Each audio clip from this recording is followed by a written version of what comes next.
का बात करता रही? अरे यार बकवास बंद कर, जौन कहते हैं तवन सुन। हाँ। जल्दी से पहाड़ी वाला शिव मंदिर में आ जाओ। अच्छा ठीक बा, चल फोन रखा, हम आवत नहीं। हेलो, कुछ पता चलल का? बहुत अनर्थ अरे हो हम जाई। तो खोजते बनी, तू हो जा पता करा। बहुत न तो बड़ा बहुत अनर्थ हो जाई। अब इज्जत के सवाल बा, हम का बात तरीके हमरा इज्जत पे आ गई बा। पता चल जाई बाबूआ जी, पता चल जाई।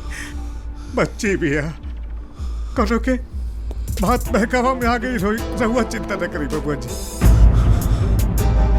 वो जवन भी होके वो कमीना के तो पता नहीं है कि कौनो आग में हाथ डल ले बा।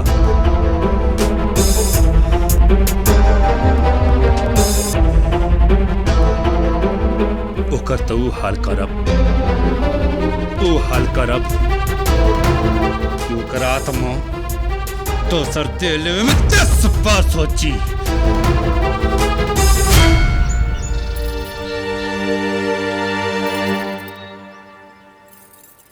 आइला बहुती, आइला पातनल। मंगलम भगवान विष्णु मंगलम गरुड़ध्वजा मंगलम पुंडरीकाक्ष मंगलाय तनोहरि। ओम मंगलम भगवान विष्णु मंगलाय तनोहरि। ओम मंगलम भगवान विष्णु मंगलाय तनोहरि। ओम मंगलम भगवान विष्णु मंगलाय तनोहरि। ओम मंगलम भगवान विष्णु मंगलाय तनोहरि। ओम मंगलम भगवान विष्णु मंगलाय तनोहरि। ओम मंगलम भगवान विष्णु मंगलाय तनोहरि। जय हो, जय हो।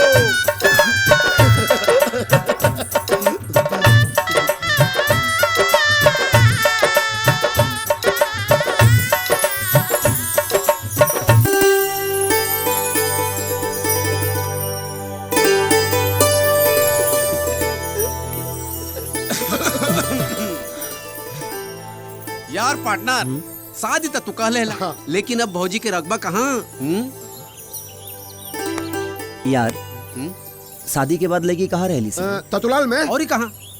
हाँ, वैसे ही हमर जान भी अपने ससुराल में अपने सास ससुर की सेवा करी है। अरे यार तू पगला गई बड़े का? माने ई तोरा घरे में नहीं है? सुन ने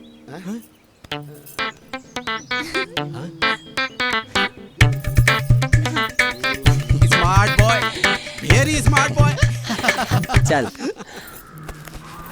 छोटे हम आई। हई मकई के ले जाके तनी तू भुजवा लिए है तो। अरे पहले के फेंक दी तब न ले जाई। नहर में पानी भर गइल बा, आँख में पानियो नहीं के पानी। अब पूछा। अरे तब पटा ना मामा जी गोल लगाता नहीं। प्रणाम भैया। ई लड़की के अरे ई पूजा हम मामा जी हमरा संगे शहर के कॉलेज में पढ़त रहलिया। अच्छा। ई एक गांव में लोग के दारू छुड़ावे के जानकारी देवे खातिर आयल बाड़ी। अच्छा, बहुत बढ़िया बात। हाँ। दरअसल में बात ये है मामा जी कि एकरा खातिर इनका ये गांव में कुछ दिन रहे के पड़ी। अब ई तई हुआ केहू के जानत नहीं की मामा जी, तो हम कहनी है कि चला कुछ दिन मामा की यहाँ ही रह जी। ठीक कहनी ना मामा जी? भैया ठीक कहनी है।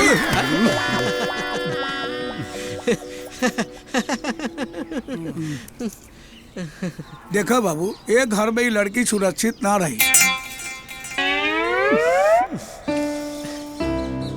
लेकिन मामा जी अब हम कहाँ लेके जाएं? मतलब हम का जानी तू कहाँ लेके जेबा भाई? है?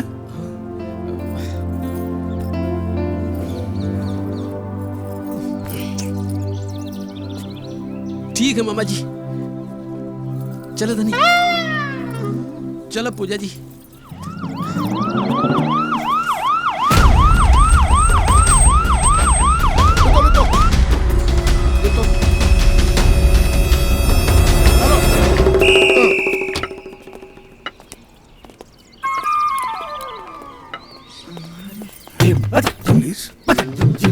सतनालाज तो नहीं दी।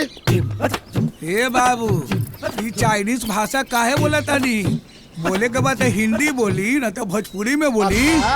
तो हम चाइनीज बोला था नहीं दरोगा साहब, पूछे तारे मामा जी कि सत्यनारायण के हा? मने हम बनी। अच्छा तताक है। ये तो बात बताइए, तीनों तो बंदी में 500 और 1000 रुपया थे, कितना ताला धन जमाती है दी? मामा जी पूछा तारे कि 500,000 के कितना काला धन जमा केले बनी? महाराज, अरे हम किसान आदमी बनी, तो काला धन कहाँ से जमा करब भाई? और वो 25,000 जौन माई के बेटी में रहे वो हम नहीं जाके बैंक में जमा कर दे रहे हाँ, रहनी। और जब 3,000 रुपया गुल्लक में रहे वो फोड़ के जमा कर देनी जा। अच्छा अच्छा यदि ये लोग ऐसे नहीं मानेदा ये बुलाओते उठाओ और ले चलो दिल में ऐसे कैसे गिरफ्तार कर लीजिएगा महाराज? ऐथे तैथे दिन अब ताल तल लें दे ये बुलाओ तो थोलो ये दोनों बुलाओ तो उठा ले चलो। ना ना हट ले जाइए, नहीं को ले जाइए। फिर नहीं के ले जाएं। कैसे ना औलाद भरे बाप। हाँ चलो तक जी। एक मिनट इंस्पेक्टर साहब, क्या आपके पास इनके खिलाफ अरेस्ट वारंट है? हाँ आले से बालन तो नहीं है। देखिए मैडम ये इनकम टैक्स का मामला है। Let me clear, you can not arrest a senior citizen without arrest warrant. तो क्या? तो मैं भी देखती हूँ आप कैसे इन्हें अरेस्ट करके लेके जाते हैं। सीधा मैं उल्टा आपके खिलाफ कंप्लेंट ठोक दूंगी। और लगाइए एसपी साहब को फोन लगाइए, हम बात करेंगे। हम आप तो क्यों दूं? हम अपना एसपी चाहते हैं, हम खुद बात कर लेना। ए चेतन देखते हैं। हॉस्पिटल पर है। हाँ इथलिन दिन होला है। अच्छा हेलो, जय हिंद थल। जय हिंद जय हिंद। थल ये तो मैडम चाले बिना बालन चाप नहीं चल सकते हैं। अरे वो सब छोड़ो, बुढ़ाऊ को अंदर किया कि नहीं किया? नहीं थल, यहाँ तो 3 दो बुद्धा है।